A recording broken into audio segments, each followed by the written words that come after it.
looked at chapter 1 last week, and we saw Solomon was talking about trying to really gain value in his life, to get to really find a way to enjoy life. And this week he is kind of going, it's in the similar vein, but this week what we're seeing here is the desire for purpose or joy in life. And I think we all want to have purpose in this life. We don't want to just be going about doing nothing, or having no purpose to what we're doing, no real enjoyment to it. We want value. We want to be able to, I think, look at the end of our life and say, I lived it to its fullest potential, right? Oh, we don't want to waste our life. We don't want to waste the time that's here, right? We want to say that we enjoyed it. Well, Solomon had this same desire, had this same want to find purpose and joy in his life. And so we see at the beginning of this that he sets out to accomplish that goal. And we see that he attempts to find it in wealth and in wisdom. We kind of see, last week we saw that he tried to achieve these things through working hard, through taking hard labor to things, really working hard at it. And then he decided, well, just working hard at it wasn't enough, so let's work smarter, not harder. And so he tried to work smarter about it with wisdom and to do it more efficiently. And he discovered that he still came to the same result. Well, this week his focus is on wealth and then just being a wise person in general that he does this. And in the end, we will see here at the end of this chapter, I alluded to this last week because we didn't get to it, but at the end of this chapter we begin to see Solomon's real conclusion to this is that really what has the effect of value has to do with the Lord. That the Lord is the key to it. Seeking Him. And actually, when we get into this chapter, you'll see that there's a point where Solomon gives a very dark description of himself and his life and his value that he seeks he has. And then he identifies that the Lord came in and identified for him the value of his life and kind of brought him out of that mindset. So I want us to go ahead and let's read our text. We're not going to read the whole chapter as our text first, but we are going to be looking at the entirety of the chapter. But I want us to read the first 3 verses. So I'd ask you to stand this morning, if you're able, as we read. We're going to read in Ecclesiastes chapter 2 and verse 1. It says, I said in mine heart, go to now, I will prove thee with mirth. Therefore, enjoy pleasure, and behold, this also is vanity. I said of laughter, it is mad, and of mirth, what doeth it? I sought in mine heart to give myself unto wine, yet acquainting mine heart with wisdom, and to lay hold on folly, till I might see what was that good for the sons of men, which they should do under heaven all the days of their life. Let's pray. Lord, I thank you that each of us are here this morning to study your word, to learn from it. I pray that you would soften our hearts, that you would open us up to your word, that we would not be distracted by anything else, but that right now we would just focus on you and the application of your word and conviction of the Holy Spirit as he guides us in this time. I pray that you would guide and direct my words as I teach your word, that our time here would ultimately be for your honor, your glory, and your will. In Jesus' name, amen. You may be seated.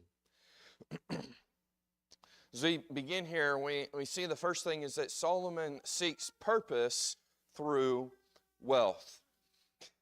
And we already read our first 3 verses here, and Solomon identifies for us here his desire to find joy. His desire to find joy in his life. And I think we all want to have a joyful life, right? We want to have a happy life. We don't want our life to be something that is dark and depressing, right? We want it to be something that we can be excited about, that we can find happiness in getting up in the morning, right? Something to get you out of bed. And I think it's no secret that there are a lot of problems in our world, right?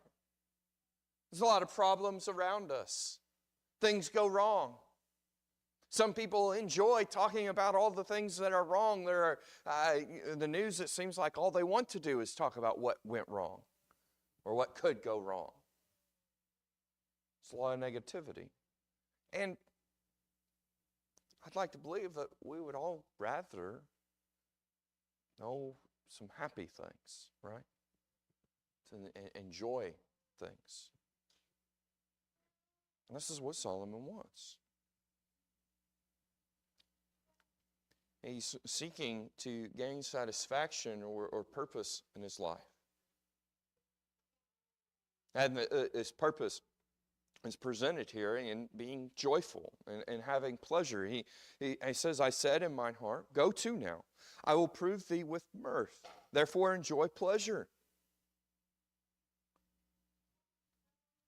The word mirth, it means pleasure, gladness, happiness, excitement.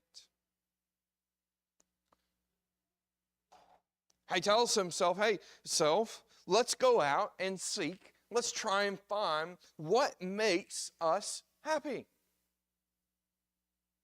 What makes things good in our life. Let's find things that will cause us to want to get up in the morning and live life.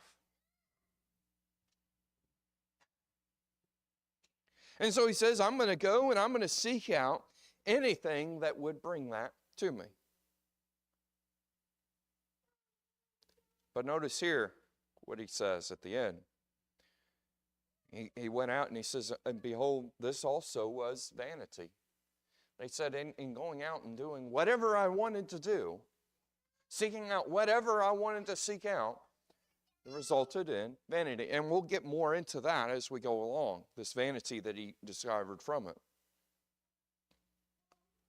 But when trying to find these happiness things to cause happiness, he said, I said of laughter, it is mad, and of mirth, what doeth it? He says, really, what he's saying is, he tells himself to go out, to seek it out, and enjoy anything that gives him pleasure. That anything that brought him happiness, he went and found it.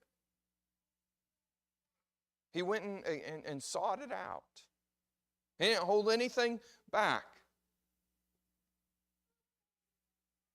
We see, he says even in 3, he says, I sought in mine heart to give myself unto wine, yet acquainting my heart with wisdom. He said, I even went out and said, I'm going to do it through strong drink, through wine. But he did say here, he says, but I did it within reason. He didn't get himself knockout drunk, but he used it as a way, try to use it in moderation. He said, I'm going to use it to gain happiness, but I'm not going to allow it to destroy me as it can do. You know, and this is something that a lot of people, there are many that they want to use it, they justify and say that, hey, I'm going to do it within reason, within moderation, so I can get the happiness from it, the excitement from it, but I'm not going to let it destroy my life. Have it in moderation. This is what Solomon says he's going to do with that, even. He's not just going about all of this haphazardly and in a destructive manner. He was trying to do it in a bit of a intentional way, too. Not in random,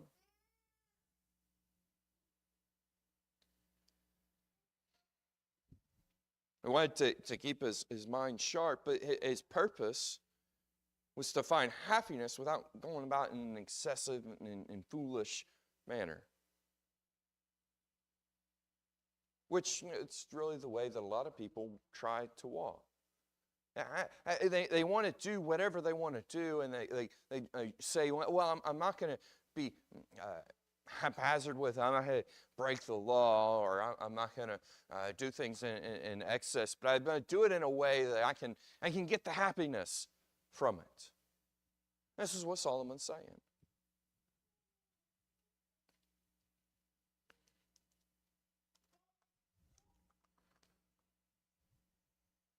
And he begins here now in talking about one of the things that he did in trying to do this, and that was the gathering of wealth. Verse 4, he says, I made me great works. He says, I did great things, accomplished great things. He says, I builded me houses. I planted me vineyards. I made gardens and orchards. I planted trees in them of all kinds of fruits. I made me pools of water to water therewith the wood that bringeth forth trees. He says, I went out, and he bought great houses, many houses. A lot of people, we think we're and get happiness through a house. And he says, and I went and I planted vineyards and I planted trees. Really what he's saying is I planted gardens and trees. And what do you get from orchards and vineyards and gardens? You get produce back from it, right? So it can be what we would consider not just it was something that was worthy and wholesome in the direction that it went and what it accomplished. And you look at somebody that's growing trees and food, you think that's a good, wholesome, worthy endeavor to find happiness in, right? He's not going about and just destroying people's lives. So you could argue that he's doing something that would even help some people, because he wasn't able to eat all of that. So there's ways about seeing the good in this even. And he says, I did all of these things. I built up all of this. And, another thing too, great knowing Solomon and kind of the way he describes this with a very great garden, it probably provided a really nice view too, right? So it's really nice to look at and just enjoy walking through. It probably provided a lot of different avenues for opportunity for happiness and purpose. He continues, he says, I got me servants and maidens, and also had servants born in my house. Also I had great possessions of great and small cattle, above all that were in Jerusalem before me. Solomon says, and I gathered up many servants and maids to wait on me and to take care of all these things that I had, because Solomon couldn't take care of all of this on his own that he was gathering up.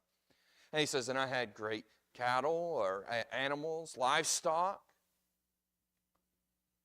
So I built up a lot of this that he had. He continues, says in 8, and I gathered me also silver and gold and the peculiar treasure of kings and of provinces. I got me singers and women singers and the delights of the sons of men as musical instruments and that of all sorts. And he says, and I even gathered up silver and gold. And he says, and not just silver and gold, but peculiar treasure of kings and of provinces. He says, I was finding unique things that only great kings and or different areas had. These were very unique things that only certain people had access to that he was gaining. These are very great things that he was gaining, right? Well, valuable things. Now, he built those houses, and now he's got to have something to fill those houses with.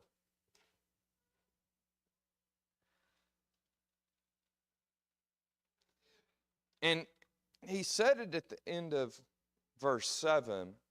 He says, and above all that were in Jerusalem before me, that he had done that, the cattle and the maids greater than any that had ever come before.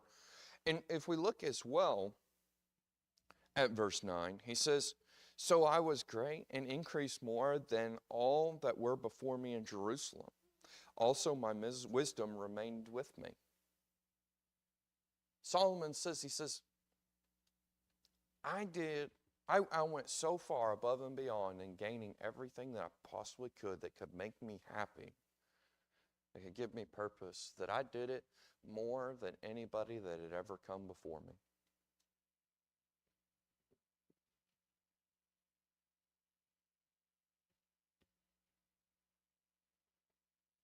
You know, you can't make the argument here that there was something that Solomon couldn't get that could have made all the difference here.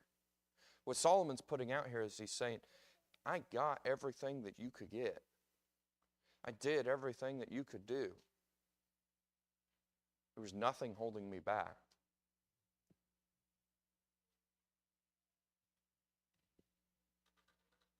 And he says, and my wisdom remained. He still was pretty smart about things too.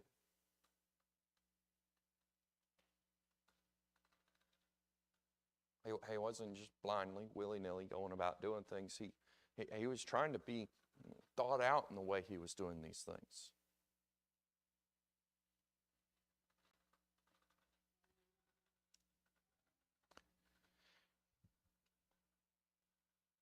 Really, we look at this in verse 10.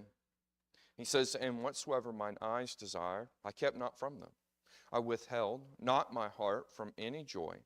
For my heart rejoiced in all my labor, and this was my portion of all my labor. He says, there was nothing that I saw that I wanted that I didn't get.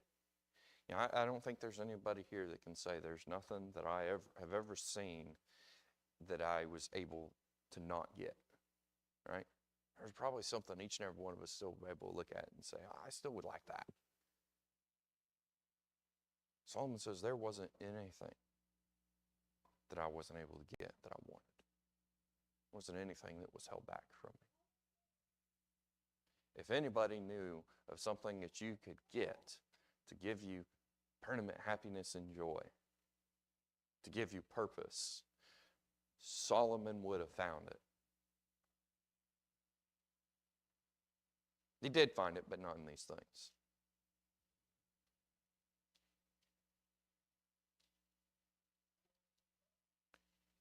Verse 11, we see his conclusion from all of this. You see all of these things that he did, all of these things that he gained, that he didn't hold back in any way, shape, or form from himself. Look at this, verse 11. He says, then I looked on all the works that my hands had wrought, and on the labor that I had labored to do, and behold, all was vanity and vexation of spirit, and there was no profit under the sun. He says, I looked at everything I had, everything that I had done, everything that I had gained. And remember, he said there was nothing that I held myself back from. I had no boundaries. He says, what I discovered was that it was vanity and vexation of spirit. This word vanity, if you remember, it means emptiness, worthlessness. And the vexation, it means a disheartening, a torture even. That he describes these not just as just being worthless, but as causing problems for him.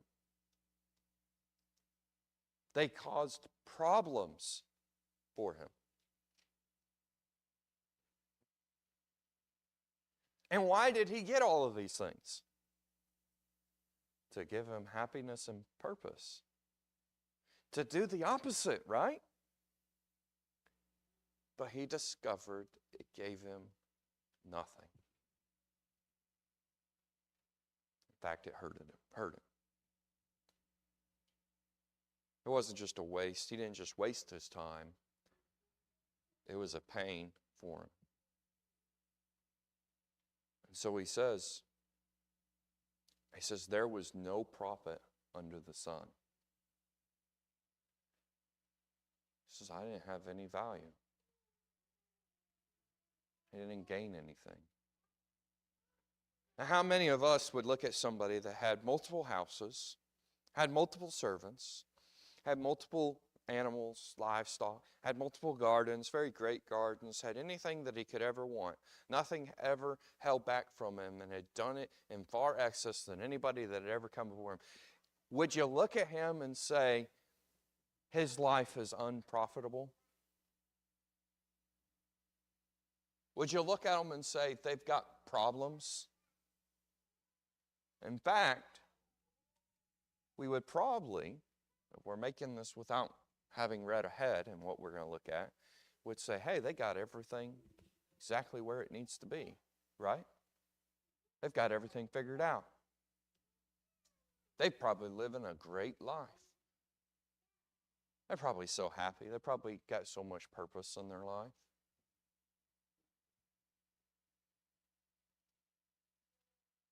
And we need to look no farther than the way our society works in idolizing and worshiping people that have these things even today. That's really the way that we think. We think that if we have all of these things, if we get whatever we want, however we want it, if we get to do whatever we want, then we will be happy. That we'll have purpose. Solomon says that's not true. In fact, you will have pain. You will have gained nothing. It says there is no profit under the sun. He's not saying there's just no profit if I look in this area or that area. He says there is nowhere that I could look where I found value. He says there is nowhere that I was able to dive, nothing that I was able to look at and say, that has value. He said none of it had any value. All of it was empty, vanity. All of it was a vexation. Wasn't that some areas had problems? Some areas were worthless. All of it.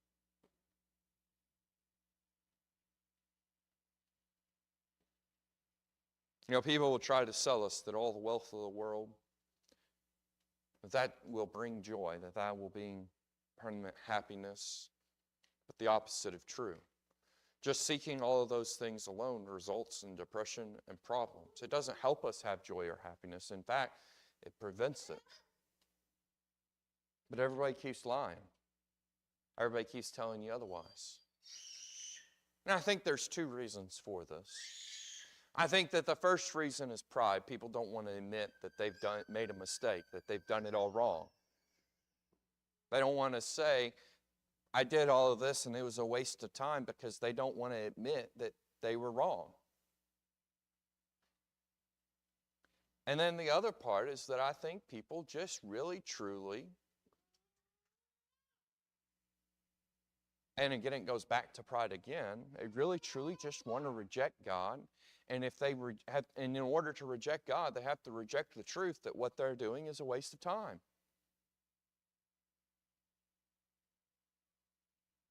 And so they keep lying to themselves, and they lie to other people because of pride.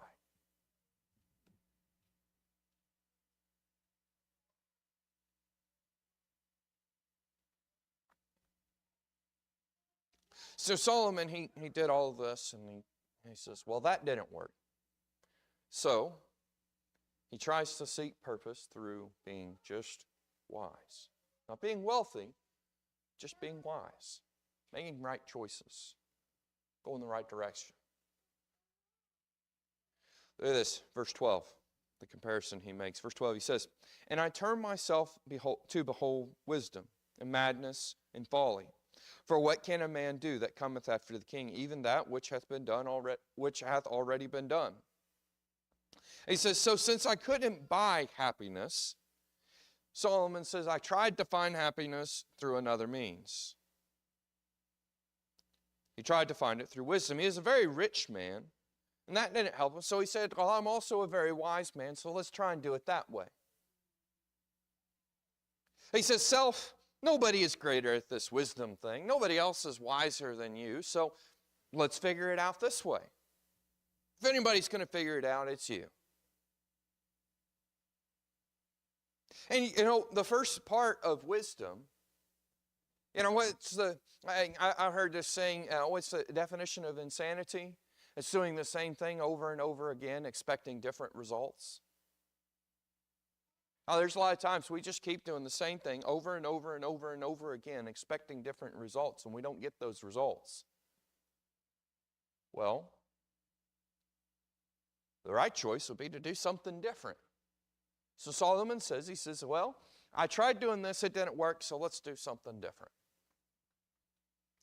Let's try and think this through.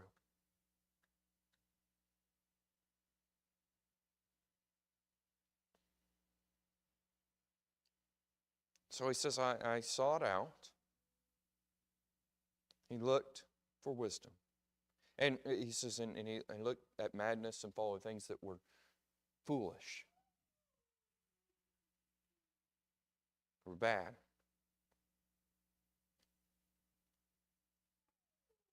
Notice this, what he says, verse 13. He says, then I saw that wisdom excelleth folly, and as far as light excelleth darkness. That he found that wisdom and foolishness they're two opposite things, just as light and darkness are two opposite things. But look what he says in the next verse, in 14. He makes this statement in verse 13, they're two opposite things. So it would make sense, you would think, that if a wise person and a foolish person would come out with two different results, right? If they're two opposite things, you would think that means it's going to result in two opposite things. Well, look at what he says in verse 14. He says, the wise man's eyes are in his head, but the fool walketh in darkness. And I myself perceived also that one event happened to them all.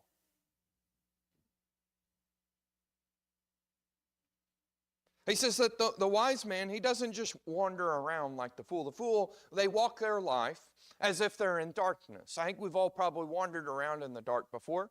It's no fun, right? You run into a few things. You maybe stub your toe. Maybe you trip and fall over something. There's a reason we have lights in our houses, because walking around in the dark is no fun. You want to be able to see. Well, he says the fool, they walk around like they're in darkness. They live their life like they're in darkness. They just wander around. They're stumbling, they're falling, they're tripping, they're getting hurt. And he says, but the wise man, he walks with his eyes. He uses his eyes. We have eyes, and they work when there's light. So it would make sense that if you have eyes and they work when there's light, that you would have light, right? He says the wise man, he knows that, and so he uses his eyes. He thinks things through. He tries to make the right choices. He tries to go in the right direction. They're two opposite things.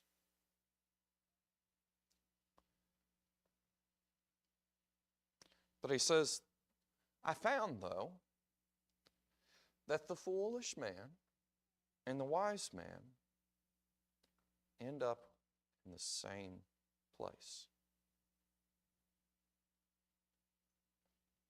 He says there's one event that happened to them all, to everyone.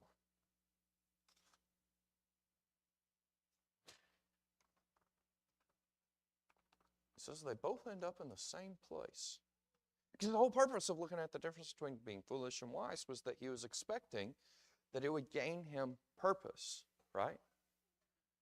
That gain him value, that it gets something good. Because being wise is good, right?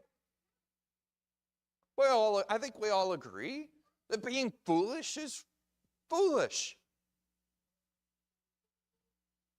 We should desire to be wise. What's the reason for that? Because we think it's going to result in something different.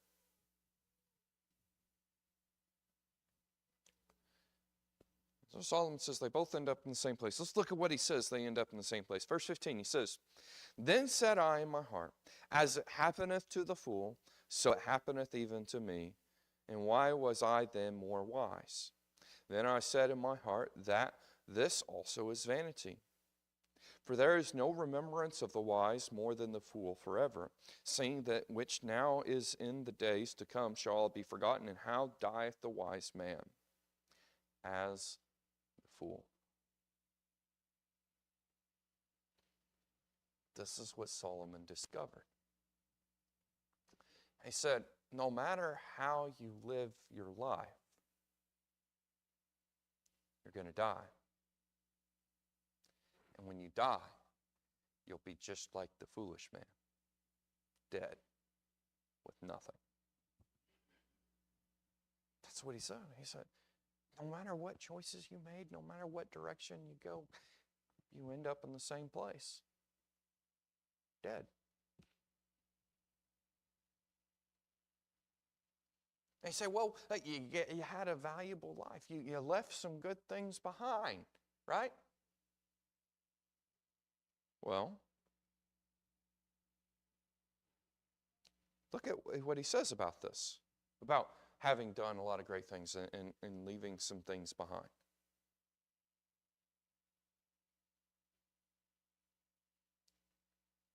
He says in 15, he says,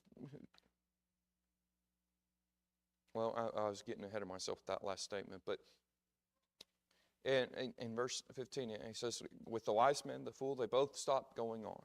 And he says there's, when you think about it, in verse 16, he says, for there is no remembrance of the wise more than the fool forever. You think about this, when it comes to the fool and it comes to the wise man, who is remembered more?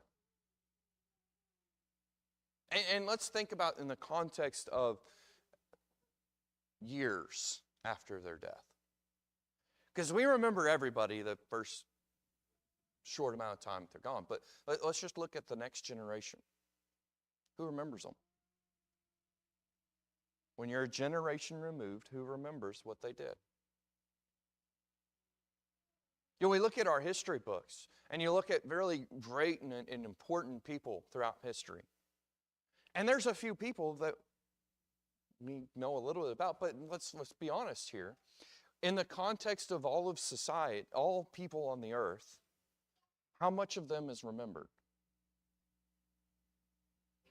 There may be some people that you know throughout history that you remember really well, but there's probably a very majority of other people that know nothing about those people.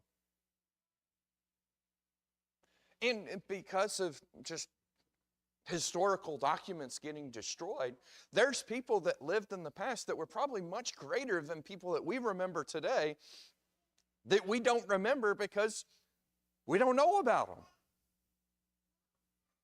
And they might as well have been a foolish person or a wise person because we have no recollection of them. It's exactly the same. This is what Solomon discovered. So once your life is gone, your effect here is gone.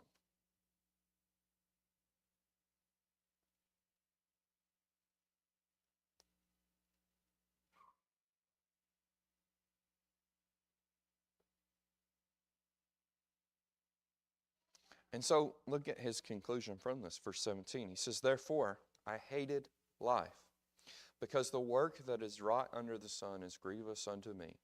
For all is vanity and vexation of spirit. He says, and when I discovered this, he said, I looked at everything that I did, and he said, I hated my life because I did all of this work, because he didn't just poof all of this stuff that he did into existence, right?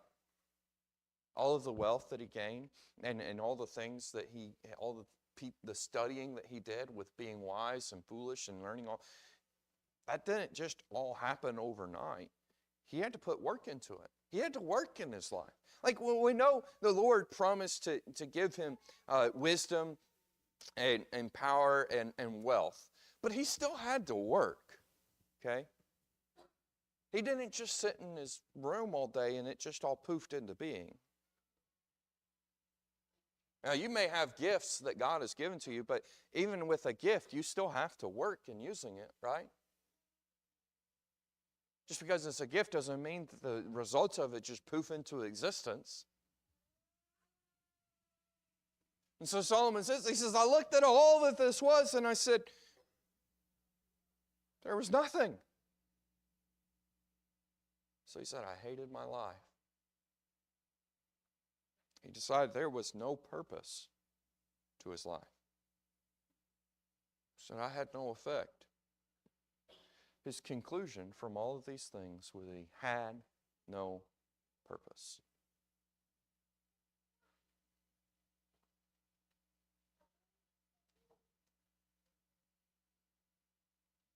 Things are going to look up here in a minute, but bear with me. I know this seems very negative, but it gets really positive.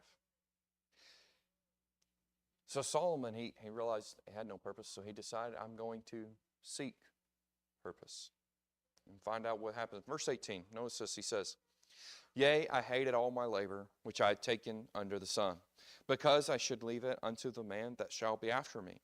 And who knoweth whether he shall be a wise man or a fool? Yet shall he have rule over all my labor, wherein I have labored, and wherein I have showed myself wise under the sun. This also is vanity. He continues discussing this problem, the dilemma of the fact that one day he's going to die. And he says that once he dies, somebody else is going to take all that he has. Somebody else is going to inherit everything that he gained, everything that he built up, everything that he accomplished. And he says, and who knows if that guy is going to be a fool or whether or not he's going to be wise. And you say, well, you can know the person that you're passing it all on to, but I want to ask you this question. If you've been around individuals after somebody has passed away, there's likely a chance that you've noticed that sometimes, and not even just after, but just in general, you probably notice people that aren't who they seem, right?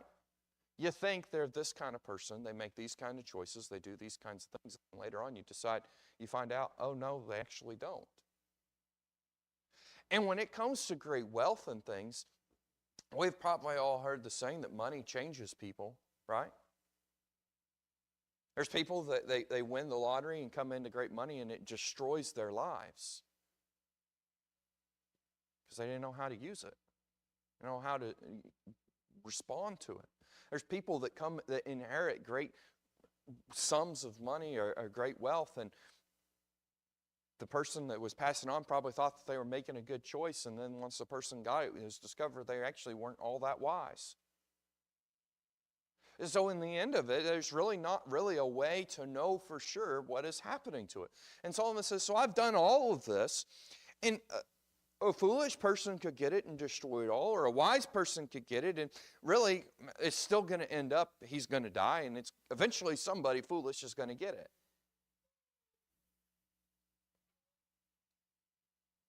No matter what Solomon did, once he died, he can't change anything. His effect ends.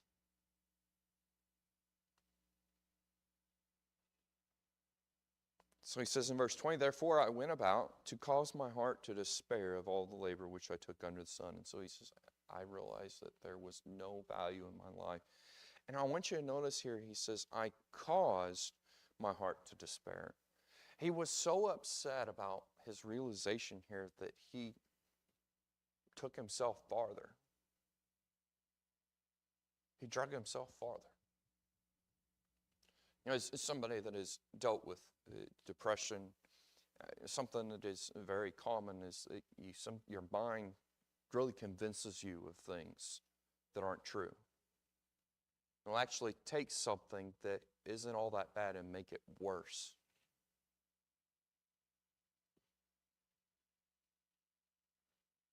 That you actually, what happens in a lot of cases is, and this happens with other illnesses as well, but I think it happens to even people that don't have actual real significant problems. They're just going through life. That sometimes our mind, we convince ourselves of problems. We make things harder for us because of whatever's going on. We make things out worse than they actually are. I'm not saying it's the case every time, but I'm saying this is what happens. And this is what Solomon did. He came to this realization, and he just gave up on life and made things worse for himself.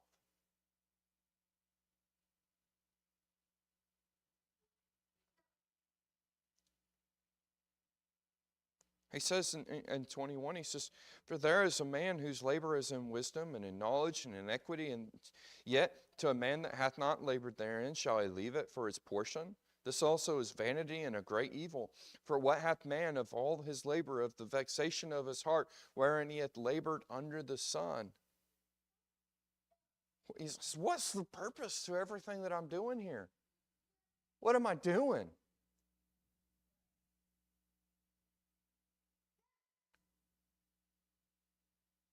He says in 23, "For all his days are sorrows, and his travail grief. Yea, his heart taketh not rest in the night. This also is vanity." He says, all these sleepless nights, all these sacrifices, all the pain that has been endured to gain happiness and purpose, he says it resulted in nothing.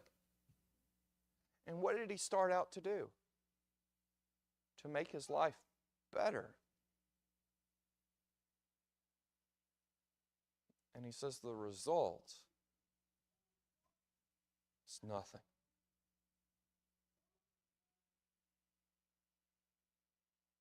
It was a vanity. It's a waste. Now I want you to realize something. You look at chapter 1. You look at what we've looked at in chapter 2. There's a very key part of this that is missing. You look at everything that Solomon's been doing up to this point. He's been talking about himself and what he did and what he tried to do and what he tried to think and what he tried to accomplish. There's this focus on just Solomon and what Solomon did and accomplished.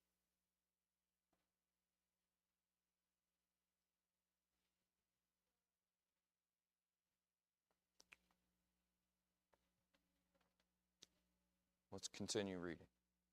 Look at verse 24. He says, "There is nothing better for a man than that he should eat and drink, and then he should make his soul enjoy good in his labor. This also I saw." We'll read through into this verse in just a second. I want you to think about this. What did we just read in the verses previous? He says, life, he says, I'm giving up on life, right? Everything that I've done was worthless, right? Everything that I've done is a waste of time. I just caused problems for myself. But now look at what he is saying. He says, there is nothing better for a man than he should eat and drink, and that he should make his soul enjoy good in his labor. Wait. He just said everything was a waste. But now he's saying there's nothing better than doing these things. Let's read the end of this verse. "This also I saw, that it was from the hand of God."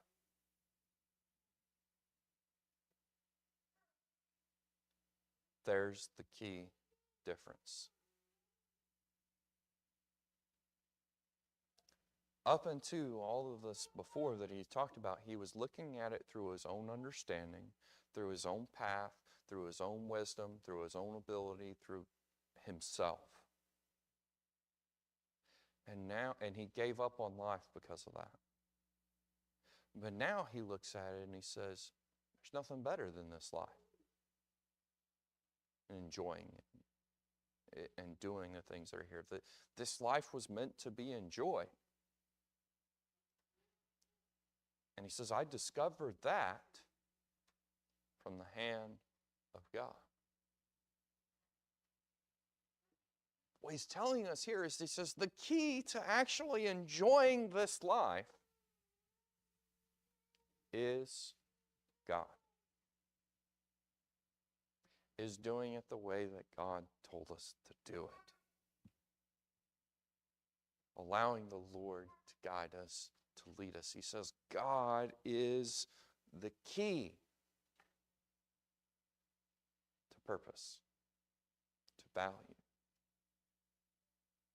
to happiness.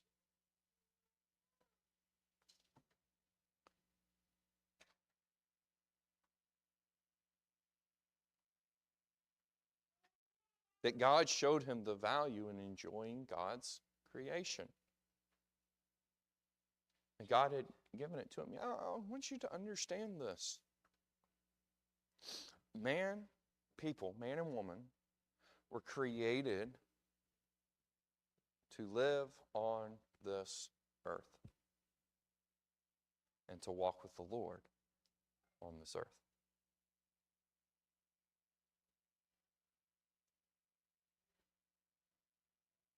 God created you with a purpose.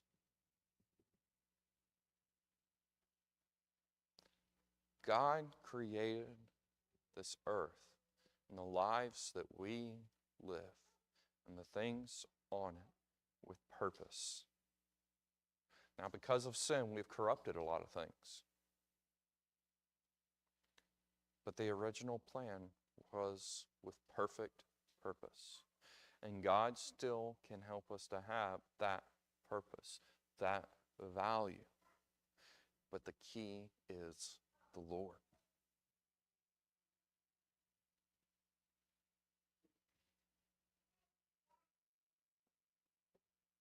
And even when it comes to death, God has value after death, a much greater value than here. God promises us that He's going to take care of all the problems that are on this earth. He's going to wipe them all clean, and then He's going to bring us back with perfect bodies that don't have any of the problems that your bodies have today, and that we'll live with Him for eternity.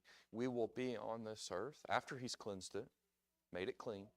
We will be here with the New Jerusalem and with the Lord shining brightly and walking with us just like the Lord intended it.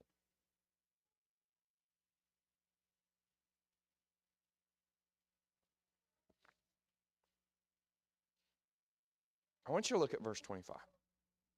He says, "For who can eat, or who else can hasten unto more than I?" And it says, now, he says, I have learned to enjoy life more than anybody else.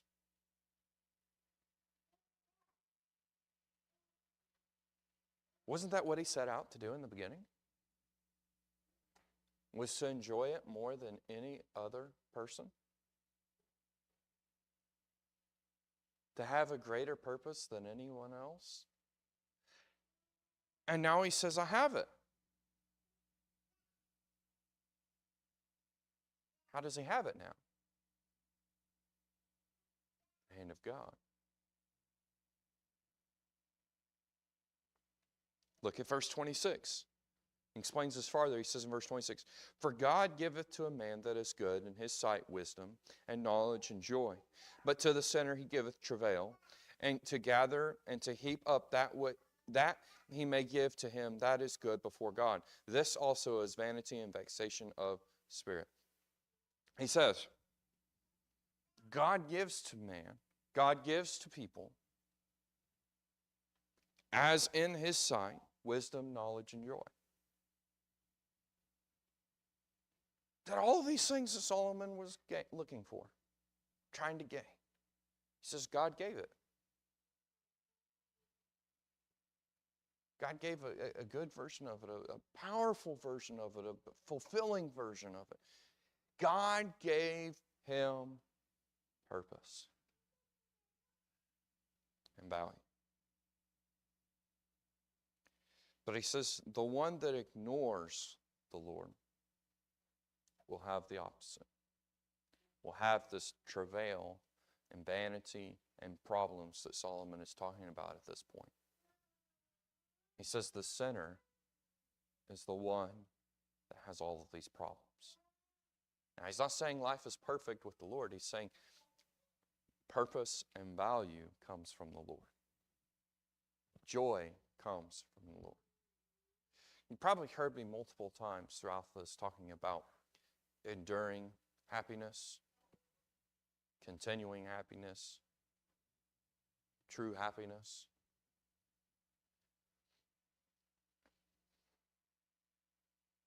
So, and really that's a better word to use is joy. Because happiness is a response to our environment.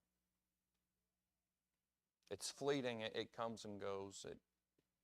It's not something that sticks around, but joy is something that stays, regardless of circumstances. And in fact, joy can create happiness,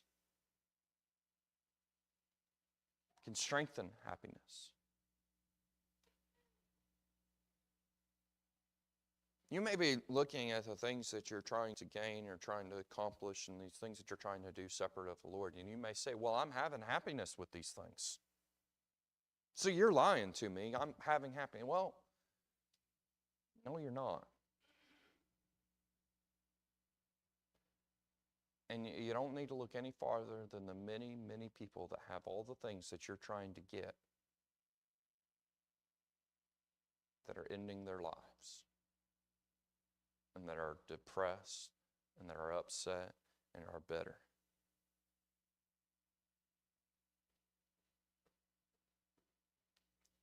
You don't, honestly, Solomon provides a pretty good example here for us, but there are many other examples of the truth that Solomon is talking about here.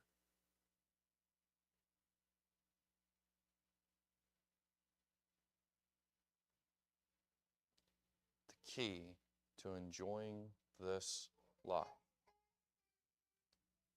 is the Lord. And here's the thing. Solomon was given by God wealth, power, wisdom. Which means that God had an intentional, purposeful way that Solomon was to enjoy all of those things. Solomon admits that he wasted those things for a while. They used them improperly, and it gave him worthlessness. It gave him sorrow. It gave him pain. But then in following the Lord, it changed it all. Gave all those things value and purpose. That wealth in and of itself isn't evil. It's the love of it that's evil. It's the misuse of it that's evil.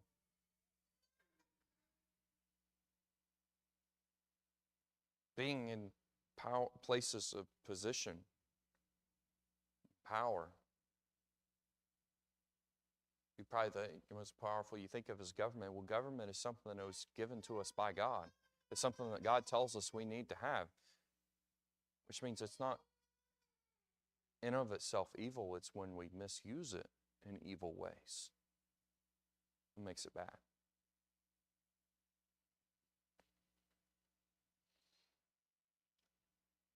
Like I said, everything that is here was given to us by God for our enjoyment, but we have corrupted it with sin. But when we follow God, He shows us the corruption of sin, and He shows us His original plan with it, and we can enjoy it separate of that sin. But the key is following God and His will, is following God's plan, is following the way that God outlines your life. That's the value and purpose. That's what Solomon's saying. Like I said, Solomon had access to everything. He said multiple times, I was greater than anybody that had ever come before me, anybody that was here with me. And the change was God. Let's stand. We are going to have a hymn of invitation. And now is your opportunity to respond to the Lord. Ultimately, the first and foremost thing that you need in order to enjoy this life, in order to have value after this life, is placing your trust and faith in Christ as your personal Lord and Savior, allowing Him to take care of your sin. If you want value in your life, find the Lord. If you're looking at your life and you're thinking vanity, you're thinking vexation, you're down, look to the Lord. Have Him show you how to live your life in a way that is profitable and with purpose. Because He wants you to live this life. God isn't trying to just destroy our lives. He's trying to help us. He's trying to help you. He's trying to give you purpose. He's trying to give you value. Far and above your wildest dreams. But you have to follow Him for that to happen. So we sing.